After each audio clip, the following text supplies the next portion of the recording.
about your thing, but made up that a hot dog, but that is a hot dog sandwich. Wonderful.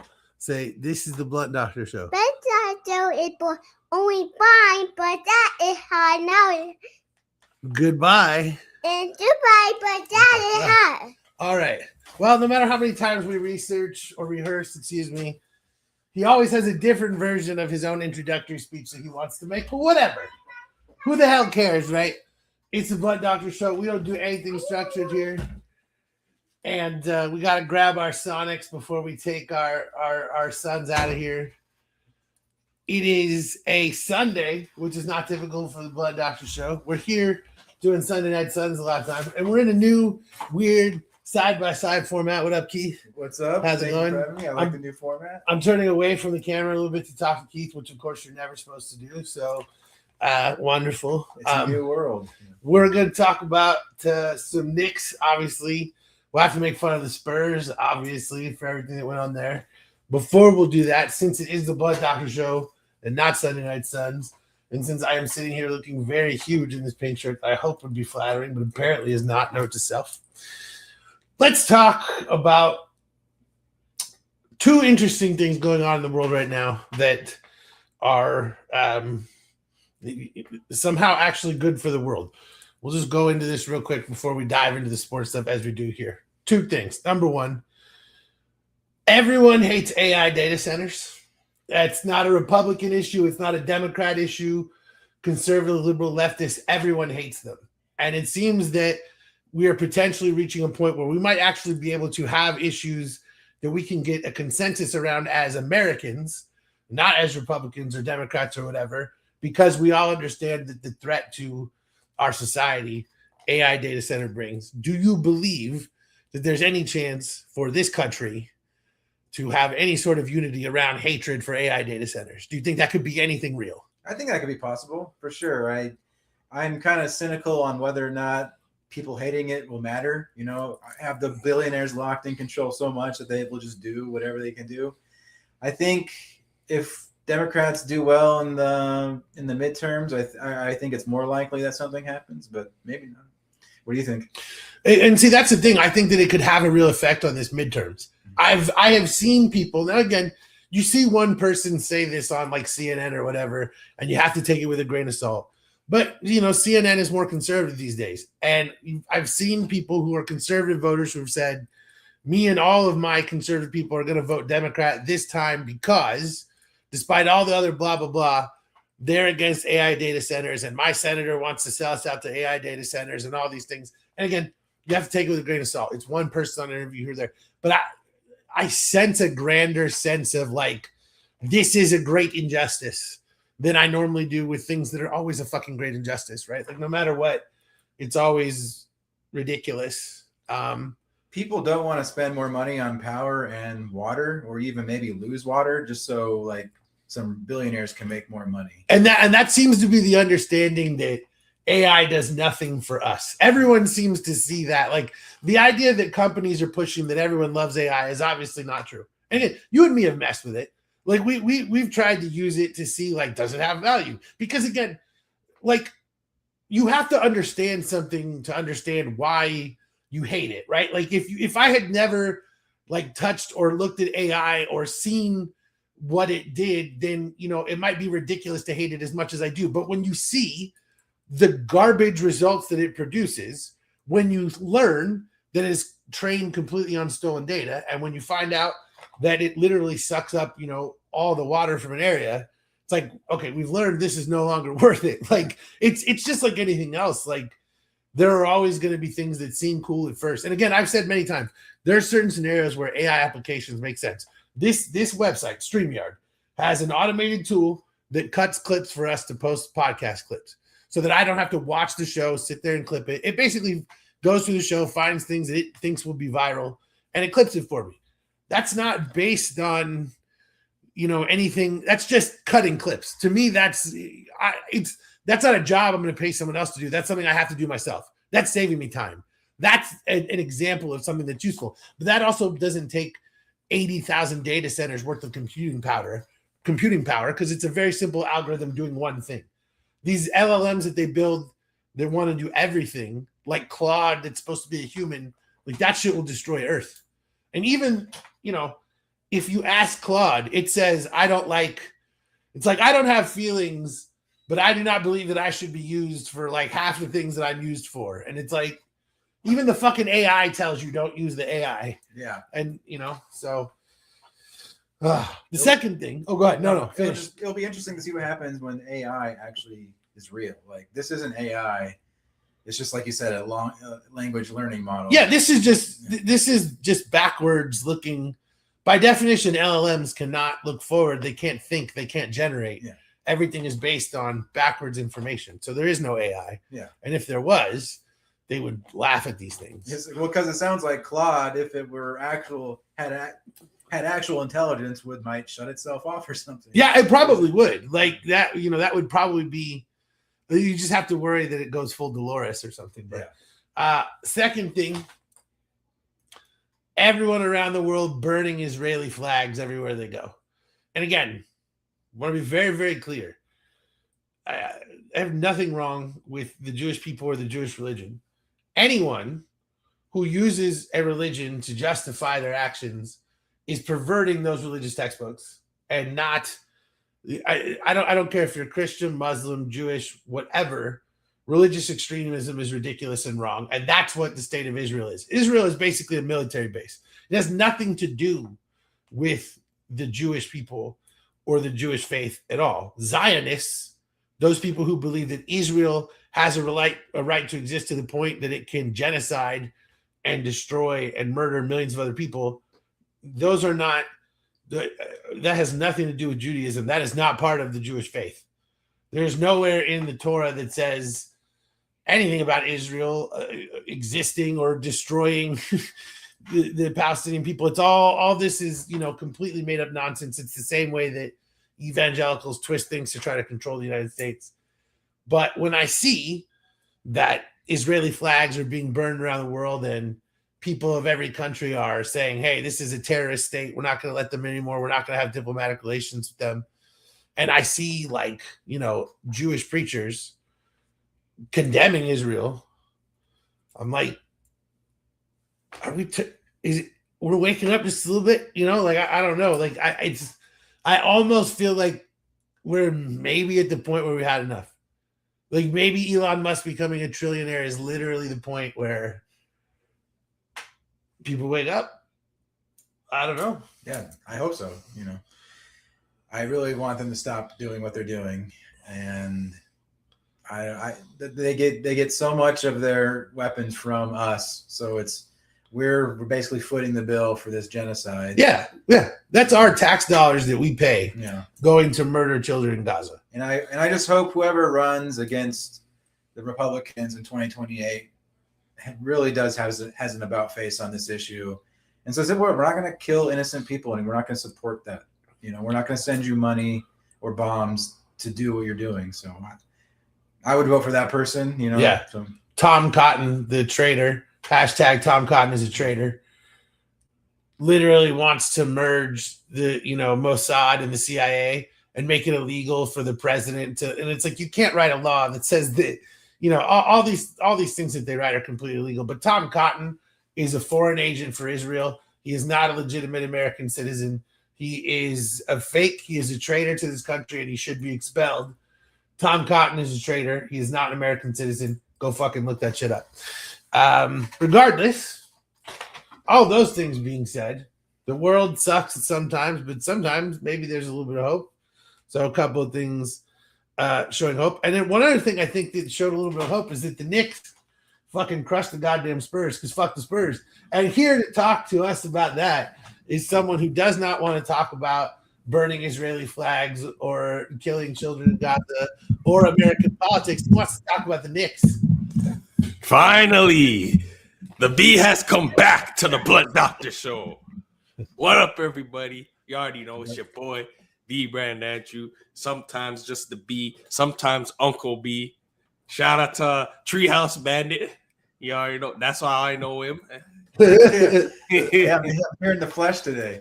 Here What's in the up? flesh. Let's go. Good to see you, man. Appreciate I had to you. create see a you. top commenter seat. Yeah. Yes, sir. I paid money. This is my Patreon benefit. Yeah, exactly. Yeah. This is the top tier Patreon subscription. You get to sit next to me and listen to me lecture you. It's a There big we time go. thing. We've had over 3 people inquire so far. All 3 of them were Keith with It different starts screen with 3, man. It starts with 3. names. Oh, well, listen, man, let's just do it. What do you feel? Like, we talked about the first few games the other day, but overall, you can talk about game 5, you can talk about your overall feelings, we can talk about the Brunson stuff. I'm just where are you? Like, I was blown away.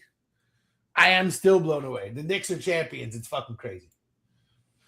Yeah. Man. Yeah, as you already know, I had a small guard bias that I was pushing for quite some time. And the main part of my thesis was that when you're a small guard, one, you have to have an amazing team around you, and to be the best player on that team, you have to have an all-timer type of playoff run. And it got to a point where I can't deny Jalen Brunson, he had quite the all-time playoff run. And that closeout game, they only had 94 points, and he had 45 of those 94 points. Like, Cat was in foul trouble most of the game. It's like almost like he wasn't even allowed to play the game today. OG, who had been shooting very well, he had made a case for Finals MVP himself. He was shooting like 23 a game, getting like 2 stocks a game, shooting efficient as well, like 90% from free throw. He was shooting above 50%. But Brunson seemed to be the one constant. Even when he was shooting poorly, he was still letting it fly for most of that series. So you got to give it up to him. But then there's the flip side. Mr. Baby Goat, the greatest defender of this generation. It was, if you look at some of those numbers, he starts out first quarter, second quarter, great, amazing. Third quarter, fourth quarter, that number starts to plummet. And it's almost like he's emptying the clip too early. Yeah. He's saving all his best for the beginning. And then it's like they had double-digit leads in all of these games, and they only won one of those games. That's crazy. And one of those games, they had a 29-point lead. You know, the only time I can think of that happened, and I'm sure it's not the only time, but like just the comparison that came to mind was, I think it was the 2019 Western Conference Finals. Yes. It was the Warriors and the Blazers. Yes. Where the Blazers had literally a 17-point lead every single game. Yes. And they still fucking blew every single game because they were playing the Warriors. They got swept. That was terrible. Yeah. And literally every game. So a couple of games they had leads like by 24 points. But every single game they led by at least 15. Yeah. And they blew it every single time because Steph and Draymond were Thanos. They were inevitable, but they didn't even have KD during that run because that's when KD was hurt. He came back in the finals. Mm-hmm. But man, I don't. Do you consider the Spurs youth? They're the second youngest finals team ever. So, like, yes, this was a horrendous. This was a horrendous choke job, but it's kind of expected, right? Like, well, we've yet to talk about Swiper, Mr. Fox, that double agent. He owed Mike Brown from the Kings days. That's what it was looking like. Because 1 for 7 in that second half is atrocious. He had poor. I got the numbers here. Actually, I took a picture. Can you imagine being a Kings fan right now, though? De'Aaron Fox is on one side, Mike Brown is on the other side. The Kings are, just garbage again. Like Game 1, second half for Fox, 1 for 5. Game 2, 3 for 3. Okay. Game 2, 3 for 3. Sorry. Game 3, 2 for 8. Game 4, 2 for 8. Game 5, 1 for 7. Crazy. And not only that, in game 5, he had the ball. He had the chance to give them the lead with a minute left. And he, like, the shots he took, they were so horrendously bad. And it's like against OG of all people, too. Well, and if your high ankle sprain is that bad, then you just simply shouldn't be playing. Yeah. Like, either if he's that hurt that he's playing that horribly, then you're not a positive on the court. And if the issue is simply that you suck that badly, then I don't. But the thing was, is like, again, I know it's the first round, I know it's not the finals, but he was very good against the Warriors a couple years ago in the playoffs. So it's weird to see him fall apart so hard. It seems like those injuries. I think the injuries robbed him of a lot of his like explosiveness, because like even like before this, he's always had issues with that ankle, and I guess over the years, like we always know the slashing play style, it has a shorter longevity, especially when you're like a guard. You know what I mean? Yeah.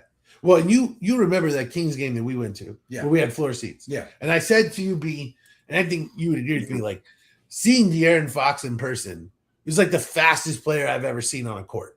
Like the way he moves, he's 10 feet to the left of where he was a second ago. And it's like, he's so fast and his cuts are so sharp that like when he does, like an in and out step back, he literally all of a sudden has 10 feet of space. And it's just, he's lost a lot of that. You're right. But if you're that hurt, then you're simply not helping your team. And so you asked, what did you say? Do you think they trade him? Like, do they try him one more year? Or I think teams will want the him. thing is, it's like we watch Harper, who's literally like right there, and like even in this game, he had the best game out of everyone on the court for the Spurs. Like Castle went 1 for 10. That I didn't even notice that until I saw the numbers afterwards. Yeah, I do think they're going to trade Fox, because I agree with you. Harper's ready. Harper and Castle are a starting backcourt, obviously. Vassell is a great wing. You've still got Keldon Johnson off the bench. Obviously, you have Wemby. You've got to shed some money because you're not going to be able to keep every single person.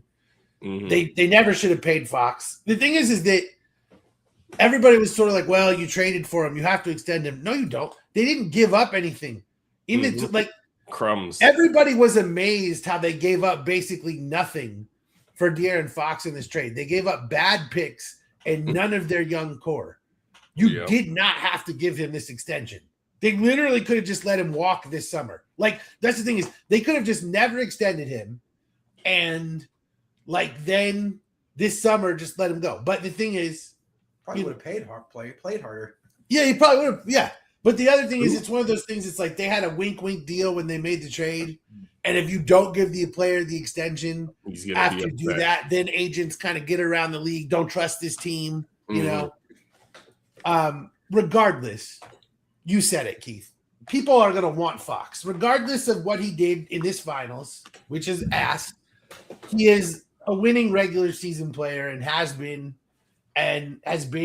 Isn't he was all NBA one season, right? So I mean, he only went to the playoffs one season though for all of that. Yeah, but he got the Kings to the playoffs, dog. Getting the Kings to the playoffs is an unbelievable accomplishment. It's like getting the Suns to the finals. No, I don't, dude. You're gonna tell me that some team that strikes out on everyone they're looking at is not going to look at De'Aaron Fox and go, we can fix him. Like, so it only takes one. I wouldn't even be furious if the Suns did it. That's what I was just thinking. Like, would the Suns go after him? Would you? Okay, so would you? Okay, so that would help out Booker. No, it'd never be Booker, but it would be. No, I'm saying it would help out Booker because he'd go back to playing off ball more. Yes, and that's the reason I like it. And so it would be like, okay, so like if it was Jalen Green and Grayson Allen for De'Aaron Fox, that could would be. you do that? It's tough. It's tough because then you need additional scoring, like because you're getting rid of Jalen scoring, you're getting rid of Allen, so now you're relying on. I don't want to rely on Fox at the end of games to score. But I mean, as that would be Booker. I mean, that's the Well, thing yeah. is that if he's behind Brooks and Booker as the third option, though. I think you need someone that can score a little bit better than Brooks. I like Booker. I would want someone else. So it's the Grayson Allen is the issue. Yeah. Okay. No, I don't even. Maybe Royce and some other pieces. Yeah, I mean, you could do maybe Royce O'Neal and Ryan Dunn and Jalen Green. They might do that. Maybe. I don't know. Like, I don't know the Spurs' appetite for. Do you think that makes us a better team? Yes. I'd say so too. They might ask for Kamen Malawak in return. Nope. See, Hard pass. no. Franchise center.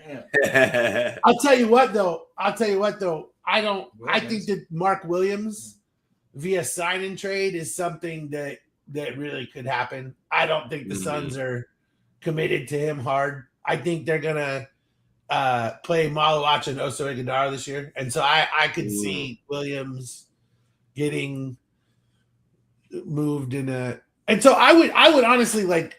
The thing is, I would do Grayson Allen and Jalen Green for De'Aaron Fox because I'm a bigger believer in De'Aaron Fox, and the other thing is that Grayson Allen has just been hurt all the time, and so for all of the talent that he has, he's not playing.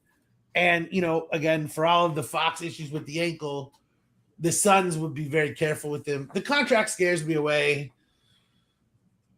I just think if you have an opportunity to get an all-pro player, I don't – and I understand you're saying, B, you're right. Like, a slasher, his career is not going to last as long. Like, it would certainly depend on the physical. Like, obviously, the doctors would need to say, oh, he's fine. This ankle sprain was not a big deal. Like it would depend on that stuff. But I just think that De'Aaron Fox has become a little bit underrated because of these circumstances. And if you happen to be able to get a player that's underrated and signed to a long deal, like, the money kind of sucks. But I think he's overrated based on the contract. Yeah, I mean, that's fair. He's not necessarily deserving of that money. That's, They're going 1 for 7 and like 3 out of 4 games. Yeah. Or 5. I mean, but the problem is, it's like, how bad is the ankle sprain? Like, it's either that he's stupidly playing through an ankle sprain that he should not play through, or the ankle sprain is not that bad and he's playing fucking horrible. So either way, it's bad. Yeah. Like I think it's the latter. I think it wasn't the ankle sprain, personally. You think he's just stinking?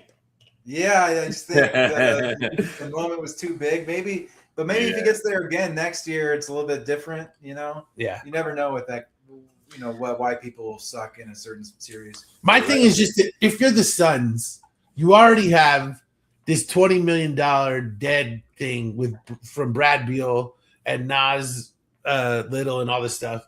You have so little opportunity to actually acquire talent. Sometimes you have to take on a distressed asset and hope that you can rehab it. Like, that is sometimes the best way to get to the next level, because like we can all agree De'Aaron Fox has not been good. He maybe is not what he once was. Maybe we can all agree all of those things. But like, okay, if you're asking me right now, would I rather the Suns trade for De'Aaron Fox or Ja Morant? I would De'Aaron Fox a million fucking times out of a million. I don't want anything to do with Ja Morant. De'Aaron Fox is a good dude. He's a hard worker. And I still think that I don't think that his career is just over. He's 28. It's not as, or it might be 29. I think he needs a new scenery. Yeah, I don't think he's done. I don't think, because here's the other thing that I'll tell you. I don't think that he fits with Wemby at all. Even before Harper got there, when he and Wemby played together last season, they didn't fit together. The way that they play, every time Fox lobs the ball, Wemby has no clue what to do with it. Like, because Fox was lobbing the ball to Sabonis, and I just don't think people realize how good Sabonis is. We would watch you would throw down some of these things. You're like, God damn, that guy can get up. Like, Sabonis was like craftily athletic, and Fox is looking for him to throw those down, and Wemby is looking to catch the ball and dribble around and be Kevin Durant. I don't think that Fox and Wemby are a good fit. I think that Fox is a distressed asset, and I just think that if you're the Suns and you can get him for players that you don't necessarily have the ability to keep in your future, I would do it. Now, again, I'm not even saying necessarily that the Spurs would accept that package. It might be too little for them, and I'm not giving up picks. The point to me is that this is an opportunity to pick up a player who is currently viewed as a negative asset by the league.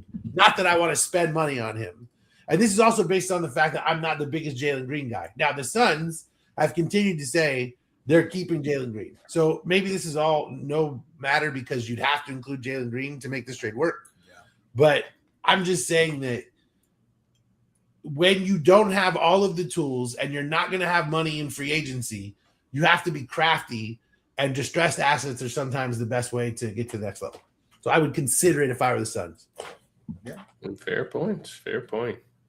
Would you we'll talk about the Knicks and Spurs more, but real quick, since we're talking about trades, how do you right now, given what happened with Cleveland, Kenny Atkinson's coming back, are you still like off the Giannis thing, or do you want them more to look at it? It could be a possibility. It's like, what are we giving up for him? Mobley? I think it has to be. Man. I don't know. Like, I think his health seems to be a major concern as well at this point in his career too, because he's 32 coming up in, I think it's November or December. And his play style where it's always just high pace, trying to get to the rim, it's taking a toll on his body. And I'm sure he developed a mid range where it's like, how good was he going to be? What about Donovan Mitchell? I don't know, man. So like Donovan Mitchell and Max Send him to the Spurs. Give us Dylan Harper.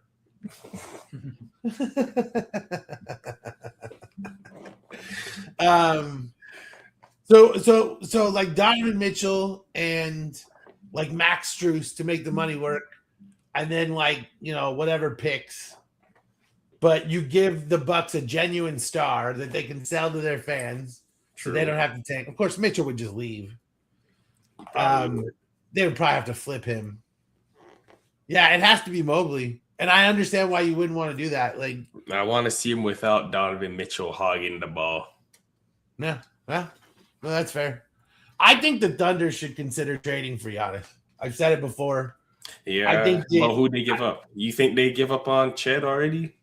No, I don't think that they will, but I think that they should. Holmgren doesn't have it for Wemby, and this is not going to go away. And they can't like pay everyone and keep everyone. And like, I know that you have to pay Giannis too, but I'm just saying, like, I don't know, dude. Like, you have to trade someone, and you can't trade Hartenstein. They need Hartenstein. Yeah. And I just think SGA and Giannis would be, because Giannis is everything that Chet is not on offense. And he's very much what Chet is on defense. And if you get that for 60 games, it's not like Holmgren's been healthy 100% of the time either. True. Like, and for the Bucks, like, again, I know Holmgren was terrible in that series, but he was just third team all pro. Like, you do that trade, you can sell Chet Holmgren to your fans so easily. You do that trade 100 times out of 100. So I think the smartest trade, it's not going to happen, but I'm just saying Giannis and Chet Holmgren is the package that makes the most sense for everybody, because it also then gives the Thunder a window where they can re-sign Hartenstein. You have Giannis, and then in a few years, when Hartenstein and Giannis are older, you let them leave, and then you rebuild again around, J. Will and SGA, because they'll be just then 30 and 27. Like, you literally, I mean, SGA is 28. He'll be like 32 in 4 years. Like, you still have the ability, and he's still going to be good. Like, the Thunder window is not going anywhere.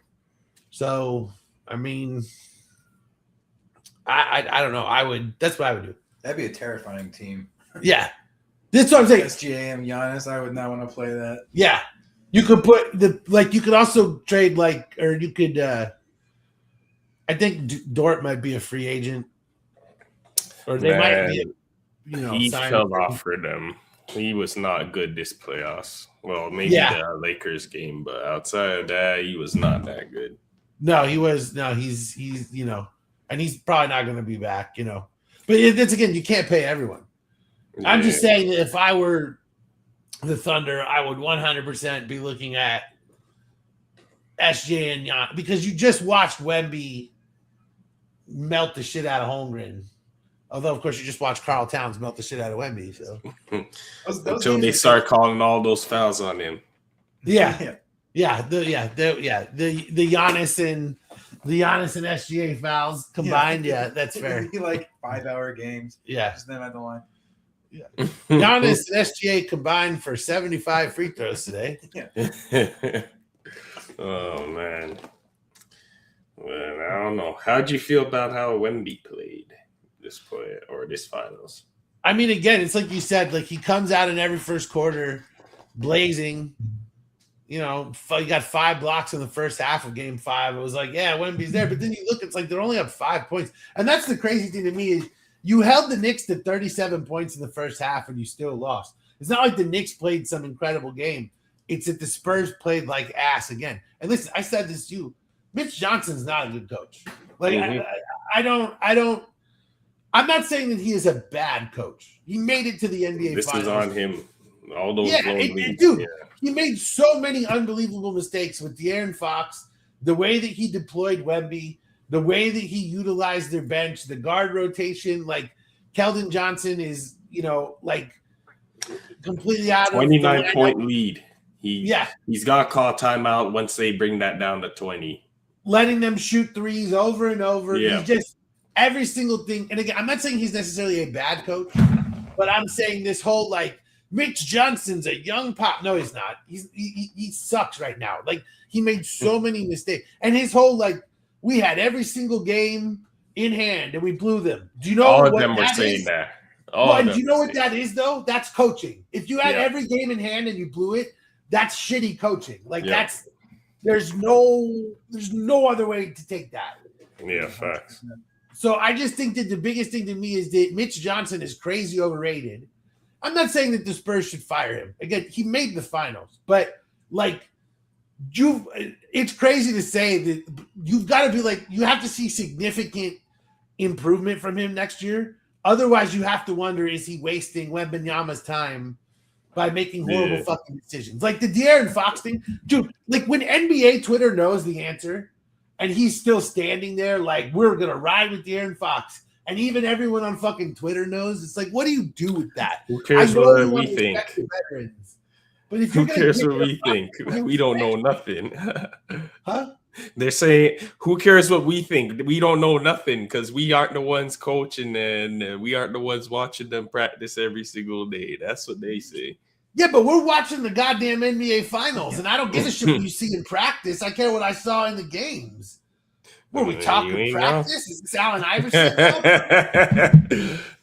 That's what they say to delude themselves when they know we're right. Absolutely. Well, everything Wemby said. Did you see? I didn't. He said, dude, after game one. We're going to come back. We know we're going to win. Oh, yeah. And after game one, he goes, well, the thing is, I don't even have to play well. I just have to play okay. When I'm playing okay, I'm the center of everything, and we just dominate teams. So tonight I played poorly. Who does he think but I don't even have to play well. I just have to play okay, and we'll win. Just like, yeah, just the level of arrogance that this guy has is just like, and now everyone in the world hates him too. And I'm like, finally. I do like that. People are turning on him quick. Oh, yeah. And the thing is, it's like, okay, man, you're not able to play okay then. Like, yeah, you didn't even play okay like, then. You're not able to play good, apparently. Like, you're okay, yeah. Yeah. Well, and offensively, again, everyone has pointed out this dude wants to be Kevin Durant. He should be Kareem Abdul-Jabbar, but he wants to be Kevin Durant. And he's dribbling around in the mid-range. It's just like, what the fuck are you doing? He's afraid of getting hurt. Yeah. And it's like, again, it's all the Shaolin monks and I'm so strong and nobody's ready for me until, like, it's Isaiah Hartenstein and Karl Anthony Towns and Mitchell Robinson. And now all of a sudden I'm like, oh, well, that's too much. I need to play on the perimeter and guard Josh Hart. And, it's just like, that's the thing that kills me is like, he's the best defensive player in the league, supposedly, and they put him on Josh Hart. And they're like, no, he's going to roam. Like, then why is he following Josh Hart on pick and roll? Like what? It's just They originally had him started out guarding Cat to start the series in game 1. And Cat was blowing by him pretty easily. Oh, yeah. I mean, Cat roasted him. There's no question. And I'm not saying that they should have stuck to stuff that wasn't working, but I'm saying like trying to hide Wemby and just use him as like a roamer. It's like, dude, like, why are you doing that? Like, this is a unanimous defensive player of the year, by the way. Playing on the fucking wing when he's goddamn 8 foot tall. And it just, it's, and it's, and he said the other thing was after they were down 3-1, he said, someone asked, I think it was Sam Amick, said, how do the guys in the locker room feel? And he said, everyone knows we're going to win the next 3 games. And he wasn't talking about everyone in the world. He was talking about everyone in the Spurs locker room. But it's just like, that's how you feel, that you have so much confidence that you don't even have to like consider it. Like he just. One game at a time. Like, why are you talking about 3 games? You got to win 1. It starts with 1. He's such a punk, dude.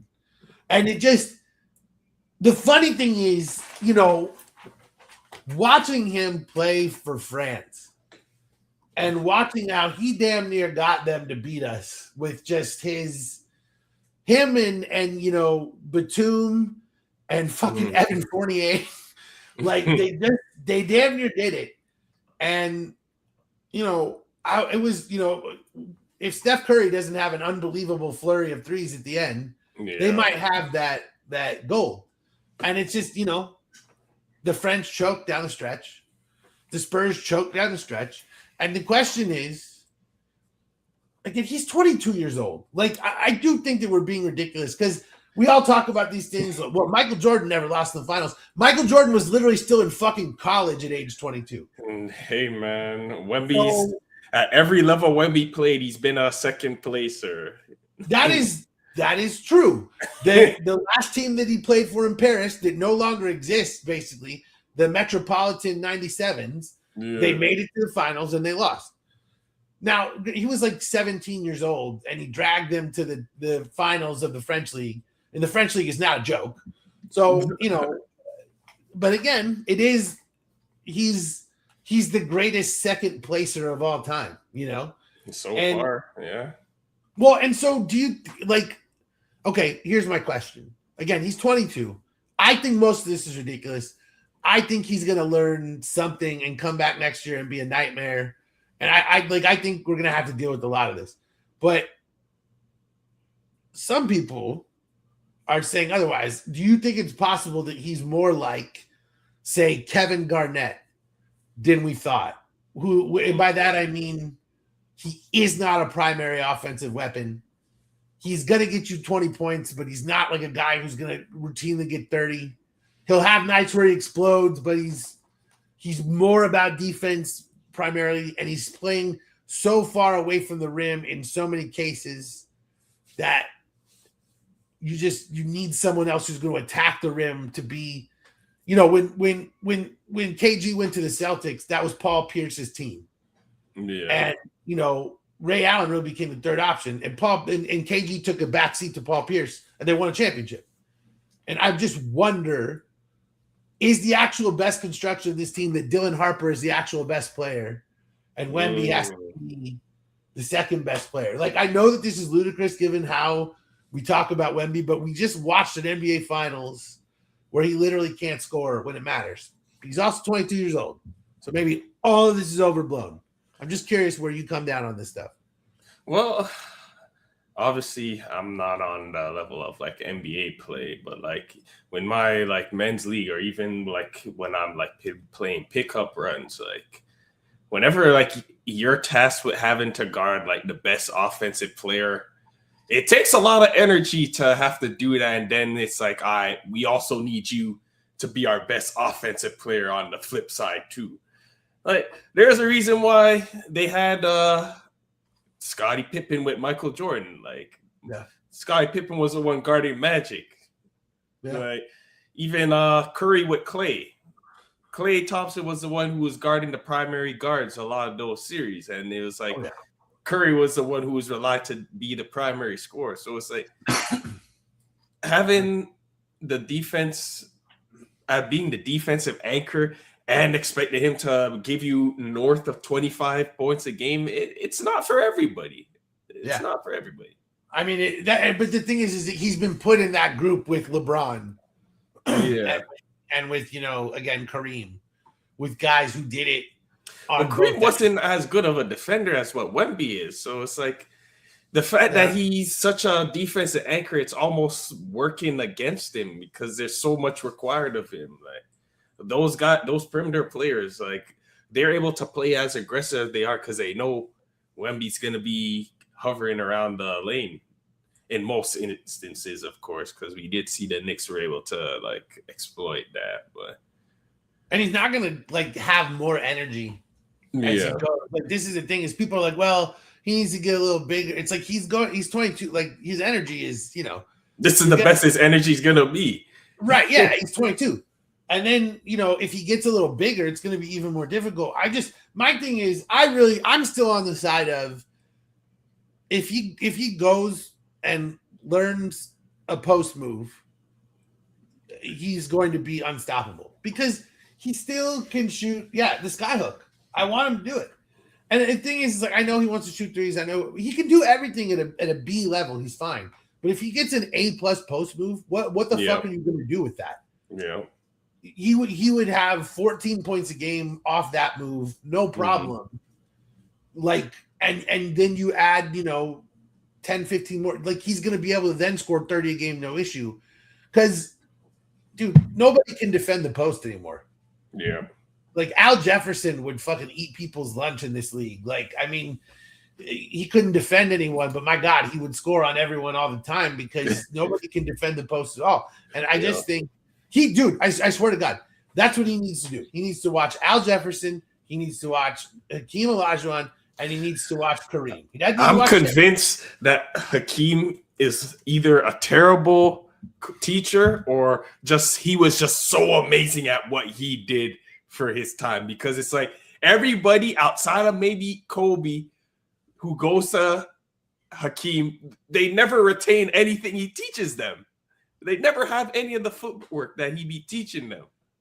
I mean, I don't know, I don't know that anybody could. I mean, the thing is that having his footwork at his size is, I mean, there's a reason that, he's the dream. I mean, you're the one who claims he could have won titles against Michael Jordan. How are you going to teach that? By that. Well, okay, so how is he going to teach that? Like, how do you teach the dream shake? Like, I don't know. Well, that's the other thing. So many people have tried to learn whatever it is he's teaching. We never see them apply it. But nobody's learned the skyhook either. No one else. It's boring. It's not a pretty move in this modern hoops. But people have tried to do it and they can't. Nobody has figured it out. Like, that's a hard shot. Like that. Yeah, the skyhook is crazy. It's completely different than your whole shooting motion and everything. Yeah, and completely unblockable. Like if Wemby learned the skyhook, like basketball would be over. Like the goal would be, all right, we're gonna go tackle Wemby. Like that, you have to get defensive backs and be like, we're just gonna fuck this dude up because that would be the only way. Like you basically would be like, all right, it's better to foul him because then he has to make 2 free throws. Right. So we're just gonna foul him all game and we're gonna try to break his arm. All right, break because again we're playing football now. That's how you. I mean, I don't honestly know.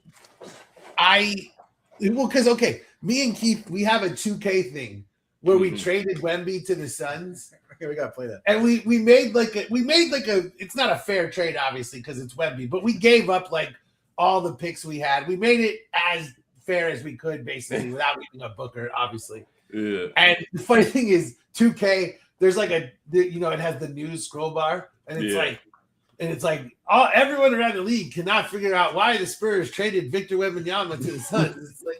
But we did the forced trade just because I wanted to play with him because it's fun. And it's fucking hilarious playing with this guy because you just sit there, you stand near the paint, and then anytime anyone comes near it, you just block. Like on 2K, it's ridiculous. Like it's so fucking like. And again, if he would play like a center, he would be dominant, but he wants to be Kevin Durant. I don't understand like why he's not abusing the gather rules way more. Like you got such he a has the long stride. longest two-step strides. Yeah, like just abuse that until they start calling travel, like and just dunk everything. Like half of his shot should be at the rim, like in my opinion. But Yeah. I think he's afraid of getting hurt. It's like I watched Ayton play for so many years. I'm like, eventually he'll get the instinct to go to the rim. Eventually he will, and I'm just wondering if that's what we're gonna see with Wemby. Like he'll figure it out soon. He'll get that instinct, and maybe he won't. I don't know. Like, And that's the thing is like he's never going to be a 50, 40, 90 shooter ever. I just don't believe it. If this becomes something that people are like, look, we saw this video. He's so big. It is so difficult to be physically coordinated at his size. That he is as coordinated as he is incredible. And the idea that he's going to, I understand the whole, nobody can block a shot and all these things, but also he's shooting from an angle that is like no one shoots from that angle because nobody's that tall. No one has that. It's weird. It's going to be difficult for him to get the ball up to this and always have the same repetition. Because the other thing is when you bring the ball up, I mean, the ball just gets swatted out of his hands. Because every time he's trying to dribble, there's so much range. If you're a small guard, it's like, and no one's gonna be able to ever meet him at the summit, so they're always gonna be trying to go for it while the ball is low. Right. And he should just have it up here because he's standing right next to the goddamn basket. But he doesn't want to play that way. He wants to be LeBron. He wants to be KD. He wants to be Steph. He wants to shoot jumpers. He wants to dribble around and be cool. And the thing is, it kills me is you're not wrong. Like, does he expend a ton of energy on the defensive end? Absolutely. But he also expends a ton of energy fucking trying to pound the rock and be Jalen Brunson. Like, I know that it's definitely physically difficult to dunk and bang at the rim and all those things for sure. But, like, he doesn't have to do that stuff every play because, again, go down there, get in position, seal, and shoot a goddamn skyhook. You don't have to make everything so difficult. That's the thing that's crazy to me is the skyhook, despite being something that's very difficult, is also going to be something that will save him tremendous energy because he's not going to run around in circles. He's not going to be pounding the rock, and he's not going to have to be nearly as physical because all you've got to do is have your lead arm out so that you're here, and then you just over the top, man. And it's just so fucking, I don't ever. And again, this is every single person in the world says, learn this guy. Now, again, I know no one else has been able to do it. I'm not saying it's easy, but I'm saying that, maybe the other guy who was 7'4", who was also an insane, huge freak, like maybe you should play like that guy instead of playing like a guy who's 6'10". Like, Do you think positionless basketball is part to blame for this as well? Well, so here's the thing. If you're going to blame positionless basketball, everyone wants to blame Steph Curry for that. That's not correct. The first mention of positionless basketball comes with your dear friend LeBron James. Oh, with the Heat. His first season with Miami with Eric Spoelstra. So if everyone's going to sit here and say positionless basketball ruined the NBA, go back to the Heat, Eric Spoelstra. They're the ones who came up with this idea. That was also during a time where the center position was pretty lacking too. Dead. Absolutely. For a while, we were like, the center position's gone. Now it's like, if you don't have a center, you can't even play anymore. Like we're back to the center being, a necessity. Well, for a while, it was all about wings, and it feels like now, like the wings are there's way fewer good wings, and it's all about point guards and centers. Like we're kind of going back to it's a never-ending loop. Yeah. I'm not against it though. I like it. Like I love, but it does. I do think that the positionless basketball thing though is why Wemby is like this, because no one in their fucking right mind ever would have had him play anything other than center. In like this whole world where everyone should shoot threes because of analytics, like it's not that you shouldn't be able to shoot them. But it doesn't, just because the three-pointer is technically a higher value shot, like, the whole analytics thing, they're like, well, over the course of the series, but we just lost because we shot so many goddamn threes. Like the whole thing about analytics, just it's like you're not playing a math equation, and exhaustion plays a factor, and doing something that's easy plays a factor, and getting in the head of your opponents, plays a factor. And so I do think that the positionless basketball thing is part of the problem, but I also, you're really not smart enough to figure that out if you're Victor Wembanyama. Like, again, we've studied with monks, and I went to China, and I call myself the grand experiment and all these things, but you're not smart enough to figure out you can play center. Like, I don't know, man. Like, I think it was quite poetic. It was quite poetic that Mitch Robinson got the game-sealing rebound on Wemby after he was quote-unquote in his head. Yep. That was a hell of a rebound.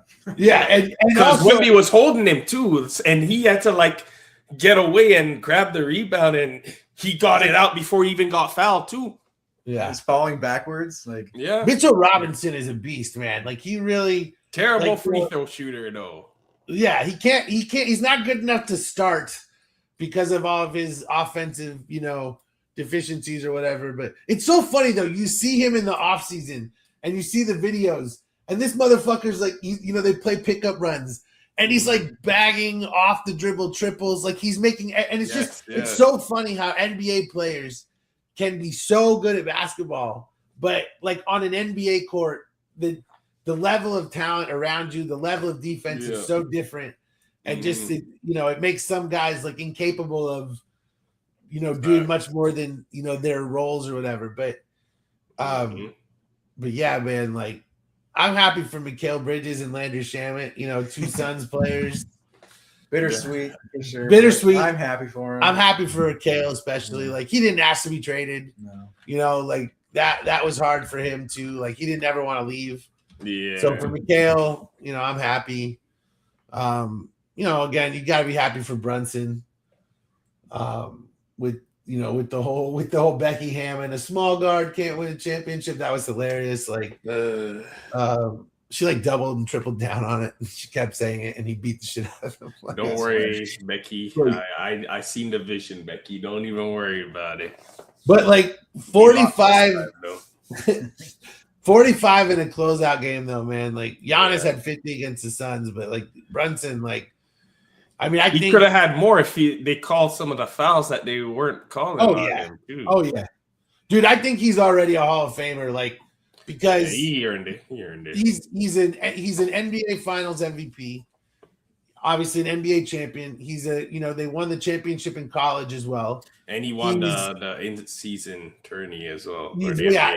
He's won, at this point, he's won so much and done so much. It's winning a championship with the Knicks is their best player. It's like a Hall of Fame. It's like such a that deal. New York media is powerful. They're gonna get him in. Oh yeah. That's true. There's no Jalen. Yeah, he's gonna get a statue, and he should. Dude, that's the craziest thing. What was it, 53 years or something like that? 53 years. And the craziest thing is, it doesn't matter. Even if he doesn't play well for whatever, for the rest of his life in New York City, you never have to buy a meal again. You never have to you're not going to pay for limousines or drinks in New York City. It's not in Cleveland, not in Oklahoma City, not in Tampa Bay, in fucking New York City. Everywhere you go, someone they want to pay you. It's pretty crazy. I seen someone say on Twitter that Jalen Brunson could shoot Eli Manning in the middle of Times Square and walk out for free. Yeah. Well, people were asking, is he more important than Eli Manning? And it was dude, if you think the Giants matter to New Yorkers anywhere close to the way that the Knicks do, you do not understand New York City. The two things that matter most to the city of New York are the Knicks and the Yankees. Those two things, those are the two things that might burn that city down. Maybe and Spider-Man. Maybe occasionally and the New York Mets occasionally. But dude, people do not understand. New York is a Knicks town, and I can't even. I will tell you what, I would have killed to have been in New York City. Can you imagine the party? Like, my God, dude. Oh, there's also a lot of Jets fans too. So the Giants are splitting or some of the fandom with the Jets. Yeah, and you know the Jets fans are the louder douchebags anyway. So they're the ones that would be more likely to cause problems. Giants fans are like, you know, they live in Connecticut. You know, they're like classy individuals. I mean, Jalen Brunson, it's pretty crazy. Like he's gonna be in movies now. Like you're gonna be, you know, one thing I saw that was funny is they had a ticket from it was from the Suns Mavs game that was the first game from DeAndre Ayton, right? That's how it was originally graded. And then it was a Suns Mavs game. So later, of course, as Luka Doncic became the best player of that group, the ticket was regraded as Luka Doncic's first game. And now that Jalen Brunson has won the NBA Finals MVP, that ticket is going to be regraded as Jalen Brunson's first game because he also was drafted with Luka Doncic, and that was also his first game, the game between the Suns and the Mavs. And so, funny enough, this ticket has been like regraded multiple times for the players that were in that game. But can you imagine being a Mavericks fan right now? Not only did you trade Luka Doncic, but you let Jalen Brunson go. And Luka hasn't even won shit. And Jalen Brunson just won a fucking championship and a finals MVP. Like, Mavericks fans must be sick. And I love that. Bro. I love that very much. Bro, the narratives are about to get real nasty about all the point guards that Brunson's better than. And, we're going to have to hug it for now because, like, the ring culture is too strong with these people. Are they wrong? Where do you put Brunson right now in the league as a point guard? Well, they're saying I'm seeing like they're saying he's better than Steve Nash, Chris Paul. They're saying he's better than Westbrook. They're saying he's better than Dame. He's definitely better than Westbrook. He's better than Dame. Yeah, he's better than those two. Well, they're saying he's better than Kyrie. The thing is, he's not a point guard. I mean, he's a scoring guard first and foremost. Better than Chris Paul and Nash is interesting. Is he better than Halliburton still? Do you consider him better than Halliburton, even though Halliburton beat him head to head twice? Well, see, now I mean, that's tough because Halliburton would also have a Finals MVP if he had managed to win that game and not tear. I mean, here's what I'm going to say: Jalen Brunson made it through a championship and won a Finals MVP. So that outranks everything else. If you're asking me which player am I going to take for the next 10 years, I'm still going to take Tyrese Halliburton because Jalen Brunson is 29, Halliburton is 25. Like, there's a lot of things there. But if you're asking me right now, who is the best guard in the NBA today? Like, he's the. You're saying he's better than Shea? Right now, yes. Like. Is it because he beat the team that beat Shea?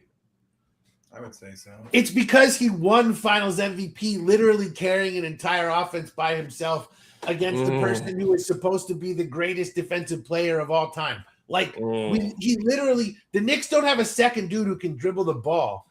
And Brunson was everything to them and had 3 out of 5 games where he was absolutely unstoppable in the clutch and carried them from behind to the lead. He won a championship, like, not by himself, but like, dude, that's like what it looks like when you win a championship on 2K. And like, for as good as SGA is, for as awesome as he is, the Thunder's greatness is about their team defense, not necessarily SGA being so unstoppable. He is like, SGA is the thing that takes them to the next level. But the Brunson is everything that the Knicks are. Like, they would have nothing without him, and they won a fucking championship, and he's 6'1".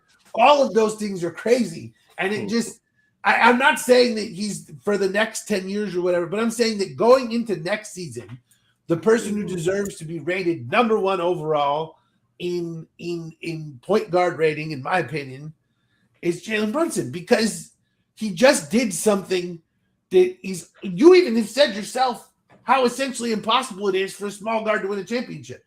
And again, they did it against Wembanyama, who is so good that he took out SGA. So I just don't see, and again, I know Halliburton is hurt, but that's also part of it. He's hurt. He's not there. How can you put him above someone who just won the championship? Like, I know that it sucks, but, availability is part of it. It's not the best ability, but it is an important ability. So, like, I don't see how you can look at anyone going into next season and say, this person is better than Jalen Brunson as a guard. I don't care. You can't say it about Luka. Luka didn't win a championship. I love Devin Booker so much. He's not better than Jalen Brunson. Like, I just think that I'm not saying that rings are the only thing that matters, but I'm saying that when you look at a bunch of players who are extremely close in terms of talent and points and production, you have to start looking at the intangibles and you have to start looking at the outcomes. And the intangibles are that no one in the league is more clutch than Jalen Brunson. Nobody. And the outcomes are that he is the finals MVP of one of the greatest NBA finals that we've ever seen. So I just don't even understand how we can even say that anyone else is above him. And I also think that he should be the leader for MVP going into next season. Like, I'm not saying he's going to win MVP, but I'm saying that the respect that should be put on this championship. I know I sound like a Knicks fan right now. Look at Suns. I'm not. I'm a Suns guy. I think that people are actually underweighting how incredible this was. I think that what Jalen Brunson did in these finals I think it is probably like the most incredible performance in the history of the finals. I don't think you said it yourself. For a guy his size to do what he did against a team with Victor Wembanyama seems impossible. And yet he did it, and he beat their ass. It wasn't even like the game. It was 4-1, and every time it got close, Brunson was just like, boom, boom, layup. They were down 29. Yeah, and he's just like, fuck it. Also the greatest comeback of all time on top of it. I think that I'm giving Jalen Brunson all of it. And again, look, if the Knicks are 20-20 halfway through next season, fine. Then you throw that all away, and we look at next season, they're still the champions, but someone else is deserving MVP, someone else is, that's fine. I'm saying that for right now, anything that the Knicks want to say about Jalen Brunson, I'm going to be like, man, here's a cherry on top because I agree. Because I've got nothing to say. I have no negative things to say. He got punched. He got thrown to the floor. He got flagrant fouled 1,000,000 times that weren't called. We all know that. And yet he still dominated. And he put up 45 in one of the greatest performances of all time. I just don't care about whatever anyone else could have done theoretically. Westbrook had triple doubles in the regular season. Who cares? So who cares? The Steve Nash and Chris Paul stuff, I understand.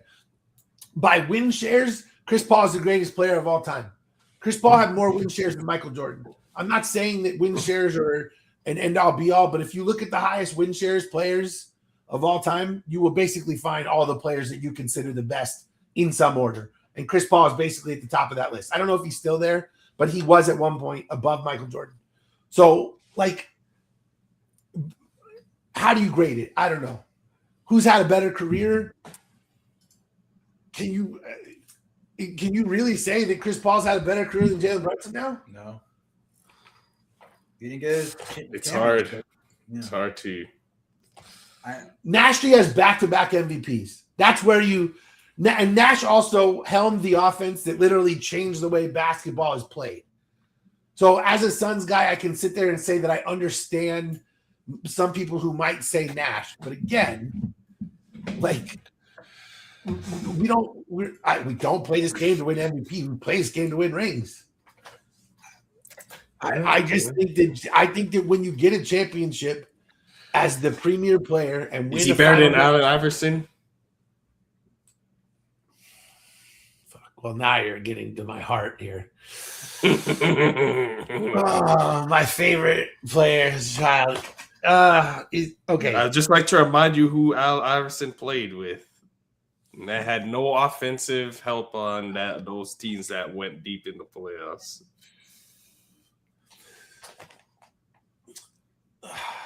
So here's the thing, and you're not wrong, but Allen Iverson was like a career 42% shooter. But you can't say that. Brunson had a horrible shooting finals. He emptied the clip. That's fair. And the 76ers 2001 finals appearance, the fact that team made the finals, you know what I want to do? This is something I really want to do. Honestly, I wanted to do it as a podcast, as a blog before, but it might be really fun to do as a podcast. I wanted to break down some of the worst fucking things that Billy King ever did and how horrendous his tenure was as 76ers GM. I want to do the same thing for Cuban with the Mavericks, actually. But the 2001 76ers team is the worst finals team ever. No question. They had no business being there. It's Allen Iverson and a bunch of dudes who are nobodies, and then Dikembe Mutombo. And yeah. Okay. Is Allen Iverson better than oh my God. This is like one of the hardest questions that has ever been asked to me. Okay, here's what I'll say. I will say this. Iverson was nowhere near the shooter that Brunson was, not even close. All these things. I do think if Allen Iverson got to play today in this league where you cannot touch the ball handler and you can't, I do think that Allen Iverson probably would be better than Jalen Brunson. So I will say Allen Iverson is better because in this era, the killer crossover, he would destroy people. And he would have come up shooting 3-pointers. So I think his shot would have been different. Nobody, save for James Harden, and even he's not close. Nobody creates space. Maybe Fox and Harden would be the only dudes I can think of that have ever come close to creating space in the way that Iverson could create space. The killer crossover is like the best non-shooting move in the history of the NBA. And the way that he would create space in this league, I will give you that. That's fine. All right, you've reached but again, I'm having to explain it because that's how much I respect what Jalen Brunson has done. But I will give you that I would take Allen Iverson because in this era, he would be, even though he's short, we've seen what Isaiah Thomas did. Yeah. Or what Trae Young can do. Allen Iverson, yeah, I'm an AI truther. I'm with it. And also, he would still be the best rapper in the NBA. So, even though he got banned. Jules. Any other Knicks thoughts, off-season thoughts? Any power bat takes? We have a new framing here. Power bat. I need to come with a song. I'm going to play the Master University song when we do the power bat takes. I have the power bat. By the power of grace, by the power of Gray Bat, I have the power bat. Let's see. I got a take. I think. Oh boy, it's an NFL related one. Okay, I like it. Here we go. Patriots starting out the season, winning their first 6 games. So let's make it happen. All right. I mean, AJ Brown looks happier than he's ever looked in his life. He looks so happy to be on the Patriots. I think he's still got it. I don't look at last year as much of they were using him wrong. I think AJ Brown is still a top receiver. I think in the Patriots offense will be great. So I think that's fair. The problem is what happens when they actually drop the Vrabel and Rossini story that's coming? Does Vrabel get to keep his job? Because that's not over. And they've tried really hard to pretend like it's over, but it's not. And what's coming, and maybe it will be much ado about nothing, but most likely it's going to come out that these two had an affair while she was covering for and reporting his team. And affecting trades and all these things. So I've got a power bat take for you. Mike Vrabel is not the head coach of the Patriots by the start. I think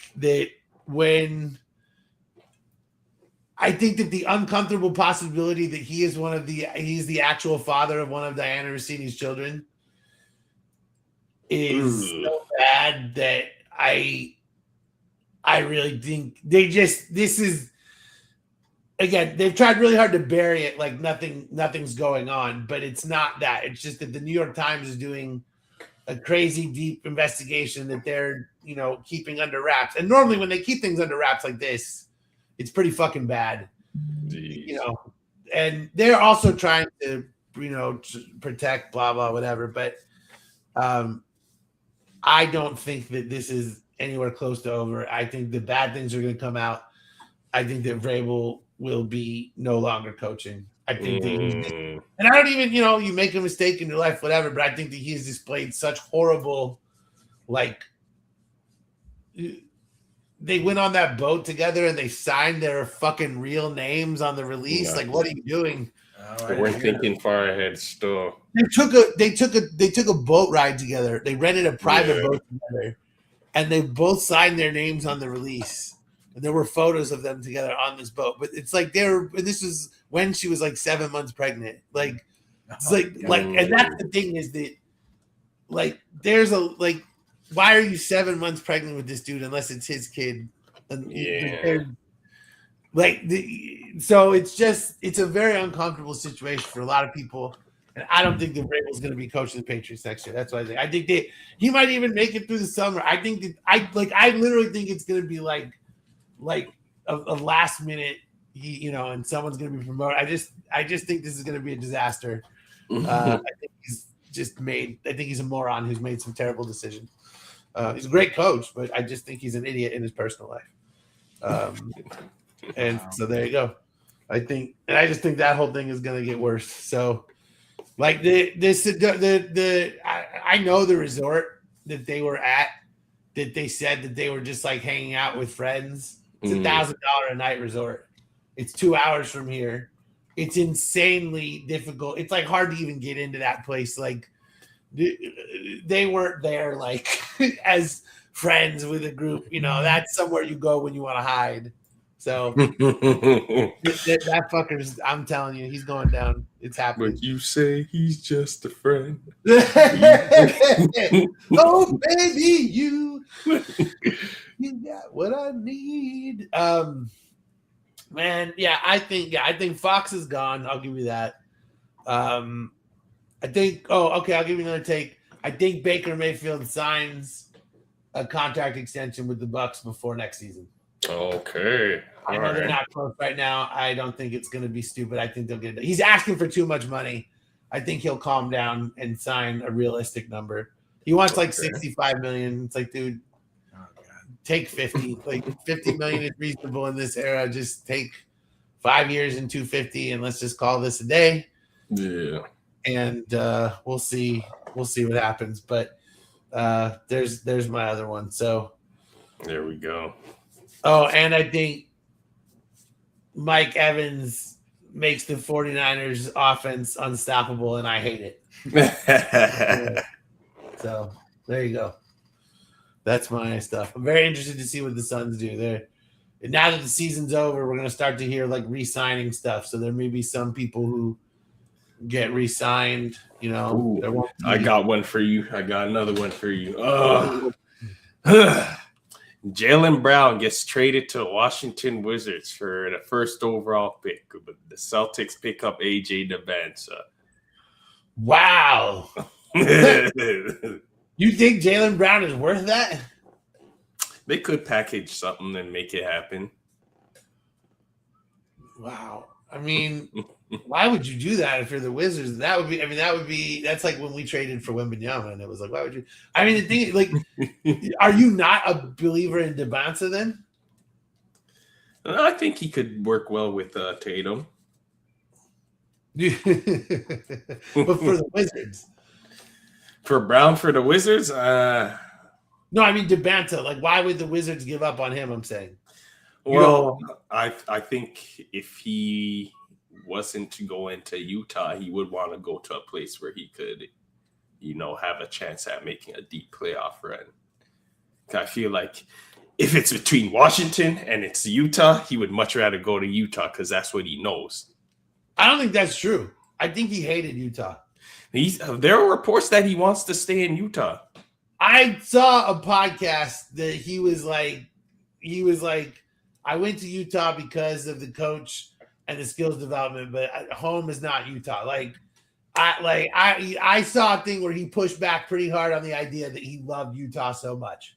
So I don't know. We'll see then.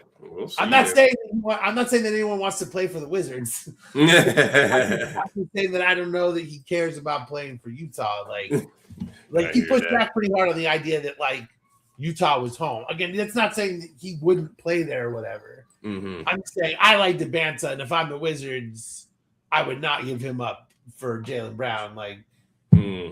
I love DeBanza though. I think that DeBanza is Carmelo Anthony. So I'm not giving that dude up at all. He's Carmelo Anthony with better passing.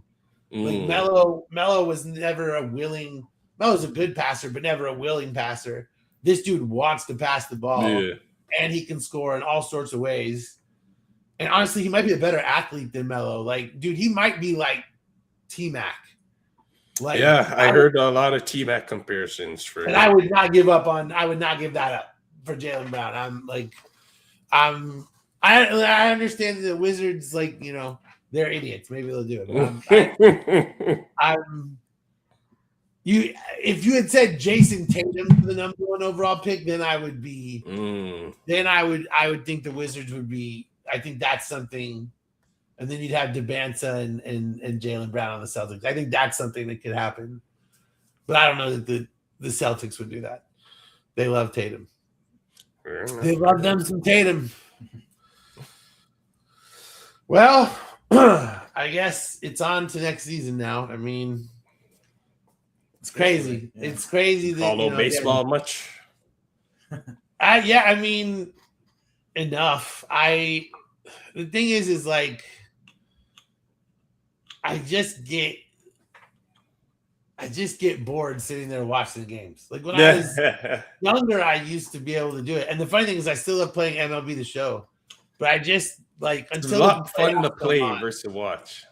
Yeah, it's more fun to play. And the playoffs are more fun because it's a little more tense and they kind of move a little quicker sometimes.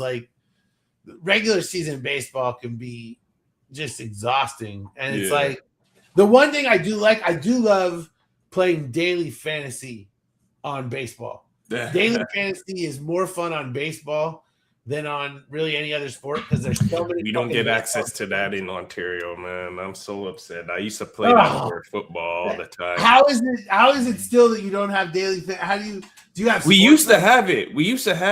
I was able to use FanDuel daily fantasy back in the day, but I think something happened where the gambling policies changed and it wasn't available anymore. Oh my God. I can't see. That's the thing is that the thing about Arizona, for all of Arizona's flaws, I have legal marijuana. I have daily fantasy. I have full scale sports betting. I have full casinos with craps and everything else. We didn't used to have that. We have it now. If you want to gamble and you're 4 hours from Vegas, if you want to gamble, Arizona is where you gamble. I got to be honest with you. It's probably a bad place for me to live. I should move so I can't do it anymore. But I love daily fantasy. I love sports, but we have access to everything in Arizona. And it's one of the few places where you can do basically every kind of gambling. It's all here. So, that's what I'm saying, man. You got to visit Arizona. Yeah. Then you got to make it out there one day. Yeah, in the winter though, you won't survive in the summer. Don't come in the sumber. You won't. You'll hop off that plane. You'll get off the plane. You'll stand there for a second. You'll turn around and get right back on the plane. You're I'm going back to Canada. I'll see y'all later. If ICE doesn't do it for you. Yeah. Seriously, they're deporting everyone who's. Oh, God. This country sucks. What are you gonna do? Well, yeah. we'll have to figure out something else to talk about now that all the good sports are over. Daily fantasy talk on the next episode of the Blunt Doctor Show. Yes, They missed sir. the Yes, Golden Knights sir. game. I know. I forgot to check. Let's see. The Golden Knights. Did they do it? Did they do it? They lost. Did they win? Oh my God! They lost 3-0. Ah, Yeah. So the Golden Knights blew it today, and I didn't even see it. I'm not even a good fan. I was too busy being a terrible fan. But that's okay because I hate Carolina, and I didn't want to watch them win. So, good for me. Congratulations to myself. Oh, man. Well, Wednesday, Thursday, we'll talk to you soon. Yes, sir. Yes, sir. Appreciate both of you guys for coming on. thanks for having me. Yes, It's sir. good. Shout out to Treehouse Bandit. We should Shout out do, to the beat. we need to do more of the three-way episode. We need to do more episodes with 3 people because it works better. It's fun. I'm I with enjoy it. it. I'm with it. All right, I appreciate both y'all. Peace. Thank you, bro.